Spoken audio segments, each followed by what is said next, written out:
السلام علیکم and welcome to yet another episode of SBP podcast. اس سے پہلے کہ ہم مزید کوئی بات کریں, تمام پاکستانیوں کو بہت بہت مبارکباد دیتے ہیں کہ فائنلی پاکستان FATF کی گرے لسٹ سے نکل کر وائٹ لسٹ میں آ گیا ہے. پچھلے کئی سالوں سے یہ ایک نئی ٹرمینالوجی ہم نے سننی شروع کر دی تھی, FATF, یعنی ہر کوئی اس کو اپنے انداز سے انٹرپریٹ کرتا تھا, اپنے انداز سے اس کو پروناؤنس بھی کیا کرتا تھا.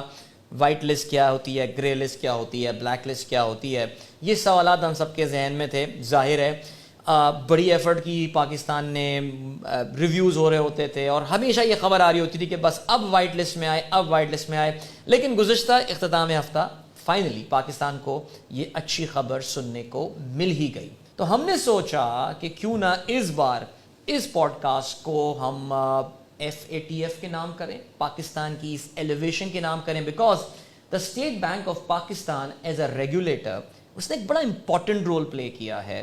اس کے جو ٹیم ممبرز ہیں جو پاکستان کو گرے سے وائٹ لسٹ لانے میں, جس طرح بینکس کو ریگولیٹ کرنے میں FATF کی شرائط, جو ان کی اسٹینڈرڈز بینچ مارک ہیں, ان کو پورا کرنے میں اسٹیٹ بینک کا ایک بڑا پیوٹل رول رہا ہے. تو ہم نے سوچا کہ آج کی اس پوڈ کاسٹ میں ذرا تفصیل سے بات کی جائے, آپ کو ایک صحیح پکچر, صحیح پرسپیکٹو جو ہے وہ پریزنٹ کیا جائے, تاکہ آپ یہ پوڈ کاسٹ دیکھنے کے بعد at least to some extent اس ٹاپک کو ٹھیک سے سمجھ پائیں. نا ٹاپک کافی کمپریہنسو ہے, اور اگر ہم اس کو اپنی ایک پوڈ کاسٹ میں سمیٹنے کی کوشش کریں تو یہ ذرا ناانصافی ہو جائے گی. So what we are going to do is that we are going to have a 2-part podcast. ہم 2 پوڈ کاسٹ کریں گے, اور اس میں کیا کیا ہوگا, کن چیزوں کو کور کریں گے, یہ میں آنے والے حصے میں, آنے والے ٹائم میں آپ کو بتاتا ہوں. ہمارے جو مہمان آج ہیں پروگرام میں, جن کو ہم نے اس پروگرام میں بلایا ہے, اس پوڈ کاسٹ میں بلایا ہے, ان کا نام ہے mister Afzal Khattak. He is the additional director at State Bank of Pakistan, and he was the State Bank of Pakistan's focal person, جو ایک ٹاسک فورس بنائی گئی تھی FATF کے حوالے سے حکومت پاکستان کی جانب سے, جس میں پاکستان کے بہت سارے اداروں کے ممبران تھے, ان کے ریپرزینٹیٹیو تھے. So he used to represent the State Bank of Pakistan. ان کے ساتھ بڑی زبردست گفتگو ہوگی, جس میں ہم FATF کے حوالے سے تفصیل سے بات کریں گے. تو آئیے افضال صاحب کے ساتھ اپنی گفتگو کا آغاز کرتے ہیں. افضال صاحب, تھینک یو سو مچ, بہت شکریہ, welcome to SBP podcast. Thank you very much جی, آپ نے انوائٹ کیا. افضال صاحب, پہلے تو آپ مبارکباد بھی قبول کیجئے. میں پاکستانی عوام کی جانب سے آپ کو مبارکباد دیتا ہوں. ویسے تو ایسا ہوا ہوگا جب سے اناؤنسمنٹ آئی ہوگی, آپ اسٹیٹ بینک کے کوریڈورز میں گھوم رہے ہوں گے, ہر طرف سے مبارکبادیں تو مل رہی ہوں گی آپ کو پچھلے 2-3 دن سے. جی جی, اسپیسیفکلی جو ہماری ٹیم رہی interdepartmental, right, obviously and it was an occasion right جو سیلیبریٹ بھی کرنا چاہیے تھا. absolutely, اور میری طرف سے مبارک ہو پاکستان. بالکل, ریلیف نہ ہو, پریشر ہو, کہتے ہیں نا منکیز آف دا بیک نہ ہو. لیکن اس میں ویسے خیر آگے چل کے ہم بات بھی کریں گے کہ محض نکل جانا کافی نہیں ہوتا, اپنے آپ کو اس جگہ پہ مینٹین کرنا is going to be a big challenge, right. ہم اس پہ آئیں گے, یہ بڑا تفصیلی الگ سے ایک ٹاپک ہے, اور ہم ویسے بھی بتا چکے ہیں کہ یہ اتنا کمپریہنسو ٹاپک ہے. میں انٹرو میں ابھی بتا بھی رہا تھا کہ ہم ایک پروگرام تو کریں گے نہیں, اس کو واقعی I think it deserves 2 programme. So ہم کرتے ہی ہیں کہ پہلے پروگرام میں ذرا سمجھنے کی کوشش کرتے ہیں, بلکہ میں اسی سوال سے آغاز کرتا ہوں. FATF, اس کو لوگ کوئی FATF بھی کہتے تھے, لوگ FATF بھی کہتے تھے, پھر اینڈ میں FATF کہنا شروع کر دیا. سر یہ تنظیم ہے کیا, یہ پہلے تو یہ بتائیں تنظیم ہے کیا, اور اغراض و مقاصد اس کے کیا ہیں؟ FATF it stands for financial action task force. یہ ایک انٹر گورنمنٹل باڈی ہے. G7 کنٹریز, جس میں امریکہ, برطانیہ, جرمنی, اٹلی, دنیا کی ترقی یافتہ ترین جو ممالک ہیں, جو G7 کنٹریز ہیں, انہوں نے اس کو 1989 میں اسٹیبلش کیا تھا. صحیح, ایک اسٹینڈرڈ سیٹنگ باڈی ہے. اس کے جو مشہور اسٹینڈرڈس ہیں 40 ریکمنڈیشنز, FATF 40 ریکمنڈیشنز کے نام سے نارملی لوگ اس کو جانتے ہیں. تو اسٹینڈرڈس بناتی ہیں. ایریا اس کا AML یعنی منی لانڈرنگ اور countering financing of terrorism. Normally اس ایریا کو یہ لوگ زیادہ تر مطلب اسی میں ڈیل کرتا ہے. تو یعنی وہ جو ہم دیکھتے تھے کہ جی پاکستان 40 میں سے اتنے میں کمپلائنس ہے, تو انہوں نے یہ 40 بینچ مارکس بنا دیے ہیں, 40 کہوں گا کہ انہوں نے اسٹینڈرڈ سیٹ کر دیے ہیں جس میں تمام ملکوں کو کمپلائی کرنا ہوتا ہے. جی, ریکمنڈیشنز بیسیکلی ہر اسپیسیفک ایریا کو جیسے مطلب ہم کہتے ہیں کہ ریکمنڈیشن 1 تو وہ رسک اسیسمنٹ کے بارے میں اسی طرح جو ہے تو پھر ڈیو ڈیلیجنس کے بارے میں ٹیررزم کے بارے میں ML کے بارے میں مختلف ٹاپک کو یہ کور کرتی ہے کمپریہنسو گائیڈ لائنس پرووائڈ کرتی ہیں اور پھر آگے جا کے یہ کہتی ہے کہ ان چیزوں کو آپ کے لا میں ریگولیشن میں کور ہونا چاہیے. بالکل. تو جس طرح افضال صاحب اقوام متحدہ ایک ادارہ ہے جس میں دنیا کے تمام ممبرز دنیا کے تمام ممالک جو ہیں وہ اس کے ممبر ہیں, یہ FATF میں بھی کیا دنیا کے سب ممبرز ہیں یا کچھ مخصوص ممالک اس میں شامل ہیں اب بھی؟ FATF ڈائریکٹ اس کا جو اسٹرکچر ہے وہ تھوڑا سا اگر آپ ٹائم الاؤ کریں. جی بالکل بالکل. FATF کے ڈائریکٹ جو ممبر ہیں وہ 37 کنٹریز. ٹھیک. پاکستان FATF کا ممبر نہیں ہے. اوکے. ڈائریکٹ 2 اس کے ملٹی لیٹرل ایجنسیز بھی جو ہے اس میں شامل ہیں تو 39 ہو جاتی ہیں. ان کے 9 ریجنل باڈیز ہیں. FATF سٹائل ریجنل باڈیز ہم اس کو کہتے ہیں وہ ہیں. پاکستان ممبر ہے ایشیا پیسیفک گروپ کا. رائٹ. تو پاکستان ڈائریکٹ FATF کا ممبر نہیں ہے. تھوڑا سا اس کی وجہ سے ہمیں کہہ سکتے ہیں کہ تھوڑا سا نقصان بھی ہوتا ہے, لیکن ہم APG کے ممبر ہیں. صحیح. تو یہ تو آپ کہہ رہے ہیں یعنی کہ جو مین FATF کا جو اجلاس ہم سنتے ہیں جی پیرس میں ہو رہا ہے یا کسی اور جگہ پہ ہو رہا ہے تو اس میں 37 ممالک یعنی ایک بڑا ایکسکلوسیو سا کلب ہے یہ. اگر دنیا کے کوئی 200 کے قریب ممالک ہیں اس میں صرف 37 ہیں. اگر پاکستان ممبر بننا چاہے اس کا تو یہ تو پھر کوئی مشکل طریقہ کار ہی ہوگا بننے کے لیے. ان دا سینس مشکل طریقہ کار ہے. اس کا کمپریہنسو ایک طریقہ بیان کیا گیا ہے آلریڈی. اس کے لیے اگر کوئی کنٹری ممبر بننا چاہتی ہے پہلے میوچل ایویلویشن ہوتی ہے. اس میوچل ایویلویشن کے سرٹن پیرامیٹرز ہیں, آبجیکٹیو پیرامیٹرز ہیں. بیسیکلی جو میتھڈالوجی ہے FATF کی وہ بڑی ٹیکنیکل ہے. اس میں ایک ٹیکنیکل کمپلائنس ہوتی ہے اور ایک افیکٹونیس کا کمپوننٹ ہوتا ہے. رائٹ. ٹیکنیکل کمپلائنس جو FATF کے ریکمنڈیشن میں جو باتیں لکھی گئی ہیں وہ اگر آپ کے ملک کے لا میں ریگولیشنز میں اگر وہ چیزیں کور ہیں تو آپ ٹیکنیکلی کمپلائنٹ ہو جاتے ہیں. ٹھیک. افیکٹونیس یہ ہے, میں اس کی مثال اس طرح دوں گا کہ آپ کے ہاں قانون ہے کہ ریڈ سگنل پہ آپ نے رکنا ہے. بالکل. اب آپ ٹیکنیکلی کمپلائی ہو گئے, آپ کے قانون میں یہ چیز ہے. لیکن اگر آپ نہیں روکے یا آپ کو کیسے روکا جائے یہ افیکٹونیس ہے. اوکے. ٹھیک ہے. تو یہ میتھڈالوجی ہے. اب اس کو مختلف پیرامیٹر کے تحت معیار کیا جاتا ہے, ماپا جاتا ہے. ٹیکنیکل ریکمنڈیشنز میں سب ریکمنڈیشنز ہوتی ہیں, سب پوائنٹس ہوتے ہیں, وہ ساری کی ساری چیزیں آپ کی کور ہوں.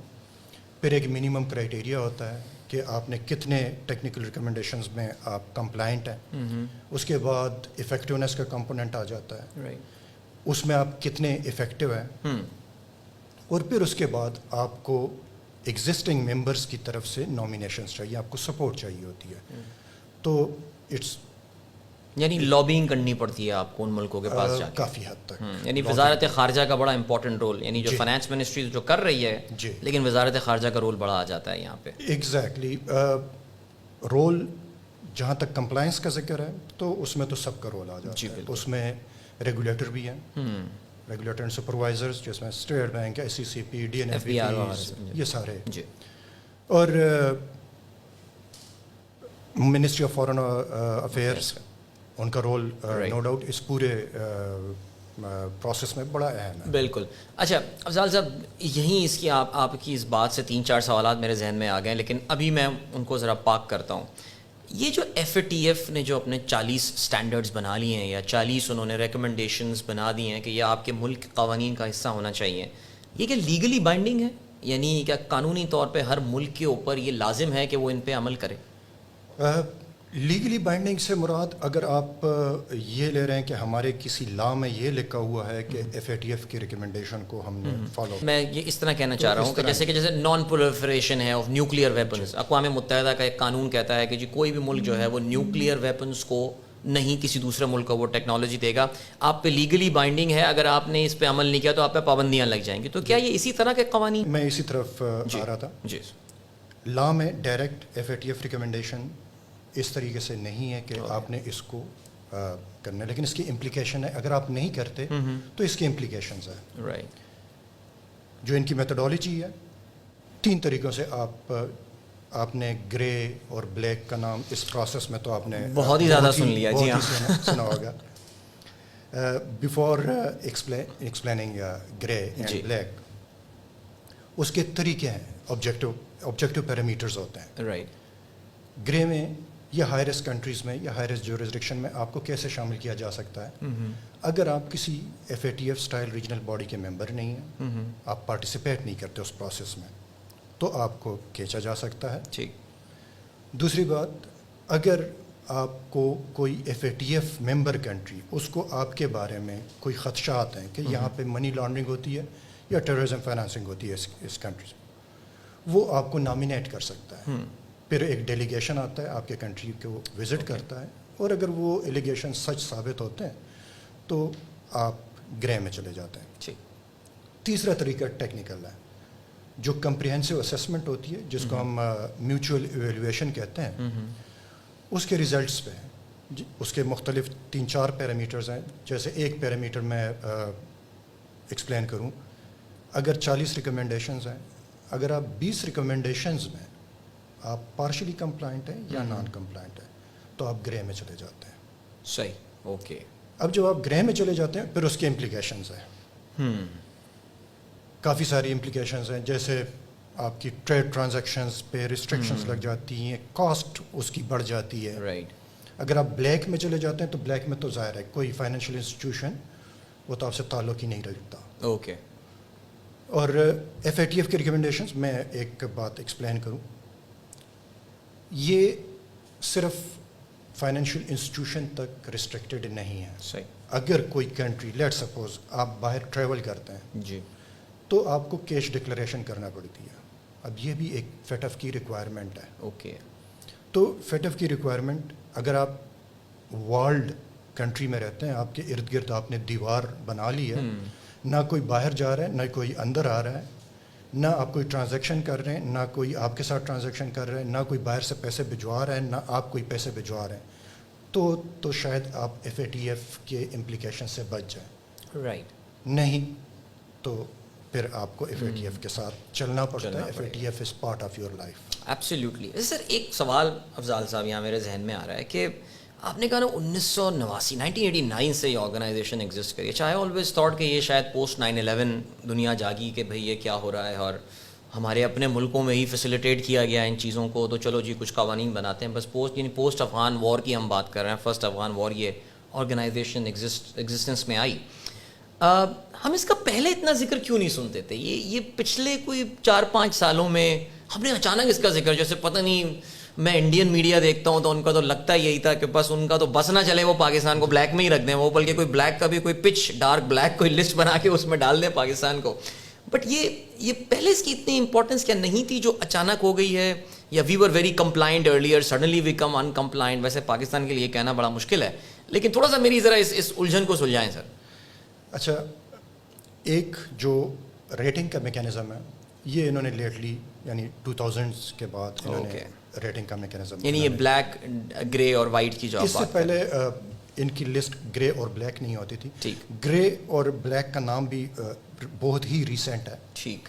ادروائز ان کی پبلک اسٹیٹمنٹ ہوتی ہے. پبلک اسٹیٹمنٹ میں 2 لسٹس ہوتی ہیں. ایک ہائی رسک جورسڈکشنز آپ کی ہوتی ہے انڈر انہاؤس مانیٹرنگ, اوکے, اور دوسری پہ کاؤنٹر میئرز ریکوائرڈ ہوتے ہیں, جس کو ہم بلیک کہتے ہیں. اوکے.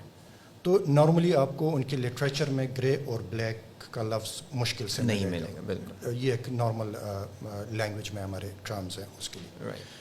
تو ایک تو ریٹنگ کا کرائٹیریا 2000 کے بعد سٹارٹ ہوا. اچھا, اس سے پہلے بھی ہم گرے میں رہے, 2014 میں ہم گرے سے نکلے. میتھڈالوجی چینج ہو گئی.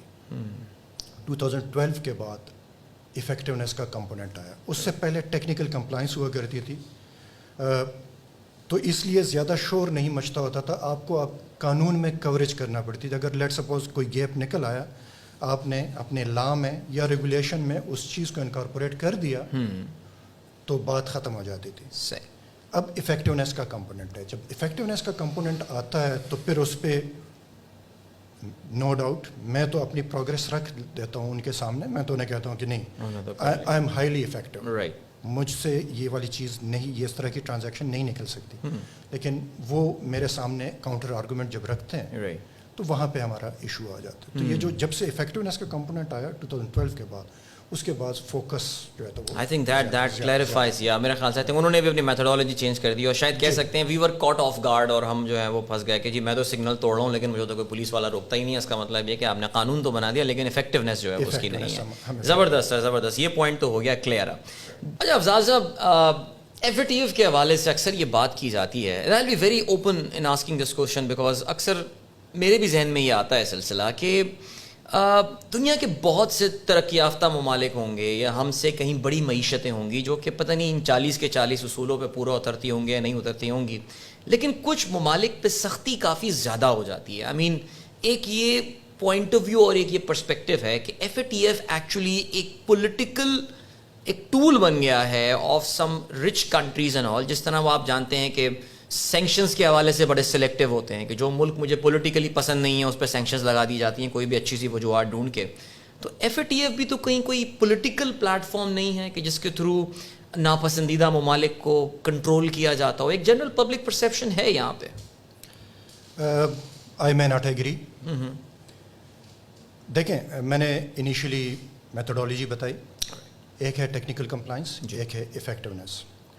ٹیکنیکل کمپلائنس کو پورا کرنا in itself no doubt it's an achievement. اور ہم سٹارٹ ہوئے تھے جب ہماری میوچل ایویلیویشن ہوئی تھی, اس وقت ہم سٹارٹ ہوئے تھے ہمارے 10 آؤٹ آف 40, یعنی 40 ریکمنڈیشنز میں 10 میں ہم کمپلائنٹ تھے. ہم 38 پہ اب پہنچے ہیں. یہ ہم 2019 کی بات 2018 میں یہ میوچل ایویلیویشن ہوئی تھی, ریزلٹ اس کے آئے تھے 2019 میں. ٹھیک. تو ہم 10 سے 38 پہ پہنچے ہیں. کنٹریز ہم سے پہلے بھی تھیں. پھر افیکٹونیس کے کمپوننٹ میں افیکٹونیس کی ری ریٹنگ نہیں ہوتی. ہم نے بہت کام کر لیا, نو ڈاؤٹ, بہت we went miles away, but still وہ چونکہ ری ریٹنگ نہیں ہوتی. تو پہلی بات تو یہ. دوسری بات پولیٹیکل فورم کی, تو ہاں ارریلیونٹ کویسچن ضرور ہوتے ہیں. جیسے اگر آپ جوائنٹ گروپ کی میٹنگز کی بات کرتے ہیں, فیس ٹو فیس میٹنگز میں کچھ ہاسٹائل کنٹریز ایسی ہوتی ہیں جو آپ کے فلو کو توڑ رہی ہوتی ہیں, جہاں پہ ان کو پتہ لگ رہا ہوتا ہے کہ اس وقت یہ افیکٹونیس کی طرف جا رہے ہیں, اپنے پوائنٹ آف ویو کو یہ بڑا ایکٹیولی اور بڑے اچھے طریقے سے لے کے چل رہے ہیں, وہ آپ کے فلو کو توڑتے ہیں. صحیح. اور ارریلیونٹ کویسچنز جو ہیں تو وہ آپ سے پوچھنا وہ شروع کرتے ہیں, ڈائیورٹ کرنے کی کوشش کرتے ہیں تاکہ پرسیپشن خراب ہو. تو یہاں تک تو I do agree. I think we have a fair idea what these hostile countries would be. Yes. کسی کے نام لینے کی ضرورت نہیں ہے, لیکن that's actually a very valid point. اور میرا خیال سے یہاں پہ نہ صرف آپ کو آپ کی ٹیکنیکلی آپ کو بڑا ساؤنڈ ہونا پڑتا ہے, بٹ آپ کی جو آڈیٹری اسکلز اور یہ بھی بڑی کام آتی ہیں. آپ کا ایک ڈبیٹ والا اسٹائل, کس طرح ان کو کہاں پہ شٹ اپ کال دینی ہے اینڈ آل, یہ بھی بڑے امپورٹنٹ ہوتا ہوگا. اسپیسیفکلی ٹیکنیکل سکلز آپ کی زیادہ امپورٹنٹ ہوتی ہے, نو ڈاؤٹ. باقی سکلز تو آبویسلی چاہیے ہوتی ہیں, لیکن چونکہ جو ٹیم جا رہی ہوتی ہے اس میں ہمارے ساتھ فارن آفس کے بھی کولیگز ہوتے ہیں, ہمارے ساتھ باقی منسٹریز کے بھی کولیگز ہوتے ہیں, کوآرڈینیٹرز اس پروسیس میں جو لوگ رہے ہیں, ہمارے MO ڈائریکٹریٹ رہی ہے, بڑے دے آر ویری گڈ اوریٹرز. تو پوائنٹ آف ویو تو جہاں پہ پولیٹیکل ڈسکشن آ جاتی ہے وہ ٹیک اپ کر لیتے. ادروائز لائک ٹیکنیکل تو ٹیکنیکل اوبویسلی. آپ خود ان میٹنگز آپ نے اٹینڈ کی ہیں. جی. پریشر والا ماحول ہوتا ہوگا وہاں پہ, کچھ جیسے نروز ہوتی ہوں گی کرکٹ میچ سے پہلے والی جو ہوتی ہیں, اس طرح تو ہوتا تو ہوگا سر. نہیں, پریشر تو اوبویسلی ہوتا ہے, کیونکہ کنٹری کے اسٹیک, بالکل انٹرسٹ اسٹیک پہ لگے ہوتے ہیں. تو اوبویسلی پریشر تو ہوتا ہے. Back in home, back in your home country, کافی لوگوں کو آپ سے ایکسپیکٹیشنز ہوتی ہیں. صحیح. میڈیا ویٹ کر رہا ہوتا ہے ریزلٹس کا, تو نو ڈاؤٹ پریشرز تو ہوتے ہیں. بالکل ایسے ہی ہوتا ہوگا, اور ہم دیکھتے ہیں کہ پڑوس کے میڈیا میں تو ہم سے پہلے خبریں وہاں چل جایا کرتی ہیں. میٹنگ ہوئی نہیں اور پاکستان بلیک لسٹ میں جا رہا ہے. بہرحال اب سر ذرا تھوڑا سا آپ نے تھوڑی دیر پہلے ذکر کیا گرے لسٹ اور بلیک لسٹ کا, میں تھوڑا سا تفصیل میں اس میں جانا چاہوں گا, بیکاز ہم نے ایک بہت بڑا عرصہ اب گرے لسٹ میں گزارا ہے. اب جب ہم وائٹ لسٹ میں چلے جائیں گے, سو وہ گرے لسٹ کی وہ کیا کیا چیزیں ہیں جو پاکستان کے اوپر سے اب ختم ہو جائیں گی, وہ ریسٹرکشنز آپ نے ایف آئیز کا آپس میں بتایا, تھوڑا سا ہم اس میں اسپیسیفک ہو سکتے ہیں کچھ چیزوں کے حوالے سے کہ what are the specific things جو کہ اب پاکستان کو کرنے کی ضرورت نہیں ہوگی. دیکھیں گرے, پہلے تو کرائٹیریا گرے میں ریکوائر کیا کرتی ہیں, فیٹف آپ سے کیا ریکوائر کرتے ہیں یا کیا کنڈیشنز وہ لگاتے ہیں. وہ باقی فائنینشیل انسٹیٹیوشنس کو, کنٹریز کو, جورسڈکشنس کو وہ ایڈوائز کرتی ہیں کہ آپ جب بھی اب ان کے ساتھ ٹرانزیکشن کرتے ہیں تو آپ انہانسڈ ڈیو ڈیلیجنس کریں.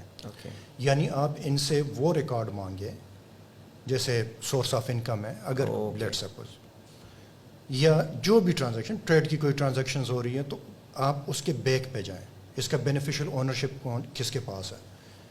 یہ ساری چیزیں جیسے لیٹ سپوز آپ کی ریمیٹنس آ رہی ہوتی ہے, اب ان کو یہ سلو ڈاؤن کر دیتی ہے. جب وہ یہ ریکارڈ مانگ رہے ہوتے ہیں وہ اس پورے پروسیس کو سلو ڈاؤن کر دیتی ہے. تو اس سے ہوتا کیا ہے کہ آپ کی جو انفارمل اکانومی ہے, ٹھیک ہے, انڈاکومنٹڈ جیسے انڈیا والا, وہ زیادہ تیز ہے وہ ان چیزوں سے. دوسری بات, جب ٹریڈ کی ٹرانزیکشن ہوتی ہے اس میں ایل سی کی کنفرمیشن ہوتی ہے, ڈسکاؤنٹنگ ہوتی ہے, اس پہ ایک رسک پریمیم لگتا ہے.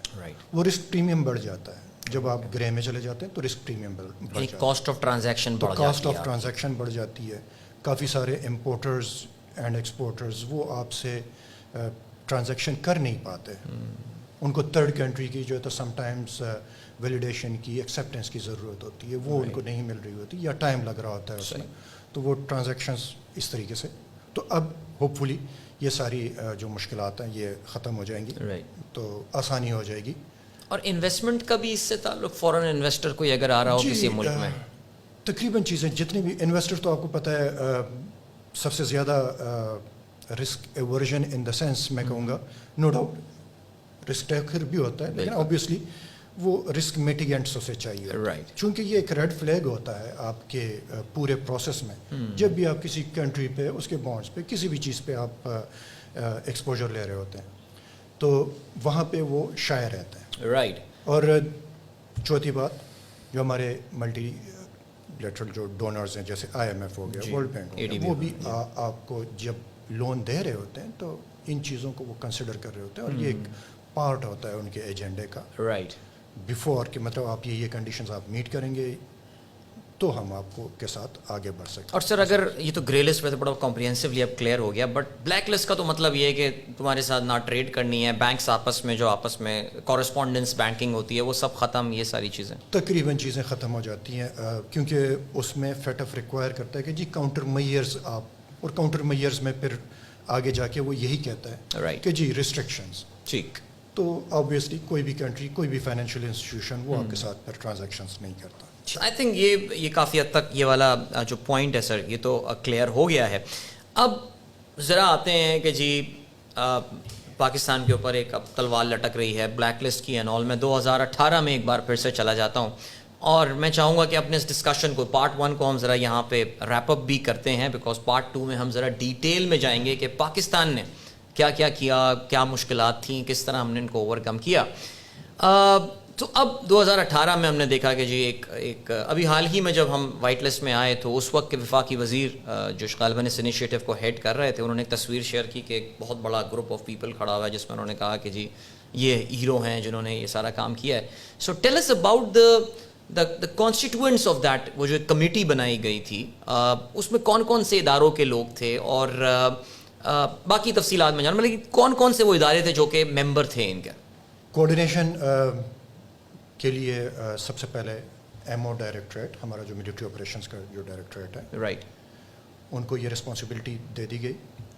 coordination amongst all these organizations, department, ministries, ان کے درمیان coordination, بڑی close coordination انہوں نے رکھوائی. اور شاید یہی ہمارے ایک بڑا شروع میں weak link تھا جس کو انہوں نے بڑی خوبصورتی کے ساتھ ایک اوورکم کروایا. اچھا یعنی ایک سوری بٹ ایک سارٹ آف ملٹری ڈسپلن لایا گیا ہے اس پوری چیز میں, جو آپ سمجھتے ہیں اگر نہیں ہوتا تو بڑا مشکل ہو جاتا. جی نو ڈاؤٹ, ایسا ہوا. نو ڈاؤٹ سر چلیں that's very nice. I think یہ پوائنٹ ہے جو اکنالج کرنا بڑا ضروری ہے یہاں پہ. جی ویری نائس. پھر اس کے ساتھ تقریباً جیسے فارن آفس کے ہمارے کولیگس, ان کا بھی بہت بڑا رول رہا ہے. اس میں سے 4 ایریاز تھے بیسیکلی. ایک ایریا تو ٹوٹلی ان کے پاس فریزنگ کے ریفرنس سے وہ ان کے پاس بھی تھا, وہ اس کو لیڈ بھی کر رہے تھے, اور باقی بھی میٹنگز وغیرہ کے لیے انہوں نے بہت زیادہ ان کی کنٹریبیوشن رہی ہے. پھر ہمارے پاس F B Rs, NACTA, S C C P, I cap, I C M A P, State Bank obviously میں ریپرزینٹ کر رہا ہوں. رائٹ. تو یہ سارے آرگنائزیشنس تھے اس پورے پروسیس میں. Ministry of interior, intelligence agencies, right. تو کافی سارے پورے تقریباً آپ کہہ سکتے ہیں کہ آلموسٹ پورا ملک اس پروسیس میں لگا. Absolutely, that sounds amazing. تو افضال صاحب آپ ڈے 1 سے اس کا حصہ رہے ہیں اور آخر تک ابھی تک رہے ہیں, یا بیچ میں کچھ چینجز وغیرہ بھی ہوئی ہیں؟ نہیں, آئی واز اس پورے پروسیس میں ایک جو چیز ہم نے لرن کی, کنٹینیوٹی آپ کو چاہیے. Very nice. اسپیسیفکلی ریگولیٹرس کے اینڈ پہ کنٹینیوٹی رہی. ہمارے جو ایم او ڈائریکٹریٹ ہے انہوں نے اس چیز کو انشور کروایا باقی آرگنائزیشن سے بھی کہ کنٹینیوٹی رہے. تو میں شروع سے ہوں, بلکہ even before this process I remained as assessor with the F A T F. تو کچھ کنٹریز کی اسیسمنٹ بھی میں نے کی تھی. تو اوبیسلی لائک جب پاکستان کا پروسیس اسٹارٹ ہوا تو ہمیں اس ایریا میں ایج تھا. میرے ساتھ اور بھی کافی سارے کولیگز ہیں. اسٹیٹ بینک میں لکیلی ہمارے پاس ایک پوری ٹیم ہے اسیسرز کی, رائٹ, جس میں اراؤنڈ لائک 13-14 ہمارے کولیگس ہیں, وہ اسیسرز رہے ہیں. تو ہمیں ایک ایڈیڈ ایڈوانٹیج اس ایریا میں تھا. تو آپ یہ کہنے کہ انٹرنیشنلی آپ لوگوں نے اسیسمنٹس کی, دوسرے ملکوں کی بھی آپ نے ایف اے ٹی ایف کے بہاف پہ. دیٹ از ونڈرفل سر. سو ہم ایسا کرتے ہیں, اپنے پارٹ 1 کو یہاں پر ہم ابھی روکتے ہیں, بیکاز پارٹ 2 میں جب ہم جائیں گے نا تو ہم اسپیسیفکلی بات کریں گے کہ اسٹیٹ بینک کو کیا کیا ٹاسک دیے گئے تھے, یعنی آپ کی کیا, ہر ڈپارٹمنٹ کی اپنی اپنی رسپانسبلٹی ہوگی. So we'll talk about those things, but right now thank you so much sir. That was I think an amazing introduction to F A T F, اور میرا خیال ہے جو بھی سوالات ہمارے تھے اور ہمارے آڈینس کے تھے وہ کافی آنسر ہو گئے. Thank you so much sir. Thank you very much جی, تھینک یو. تو جی this was the part 1 of our discussion on F A T F. Pakistan کس طرح اس گرے لسٹ سے وائٹ لسٹ میں جو ہے وہ موو ہوا. ابھی ہم نے ایک فریم ورک سیٹ کیا ہے, what is F A T F about, grey list کیا ہوتی ہے, بلیک لسٹ کیا ہوتی ہے, کیا چیلنجز تھے پاکستان کے لیے اس میں, یہ جو کمیٹی بنی اس کا کوآرڈینیشن اینڈ آل. آگے چل کے ہم جو اس کی سیکنڈ پارٹ میں جائیں گے تو پھر ہم will talk about the specific things that we did, اور آگے کیا کرنا ہے. بیکاز جو بات کلیئر ہو گئی ہے پارٹ 1 میں وہ یہ کہ it's an ongoing process. یہ ایک دفعہ کر کے آپ نے ایک بلڈنگ بنا لی اور جی بس اس کو دیکھتے رہیں گے, نہیں, this thing has to go on. So Afzal sahib ہمارے ساتھ موجود ہیں, افضال خٹک صاحب ہی ہمارے ساتھ ہوں گے اگلے پارٹ میں بھی. فی الحال آپ عدیل اظہر کو اجازت دیجیے, انشاءاللہ میری آپ سے ملاقات ہوگی ان دا نیکسٹ پارٹ. ٹل دین اللہ حافظ.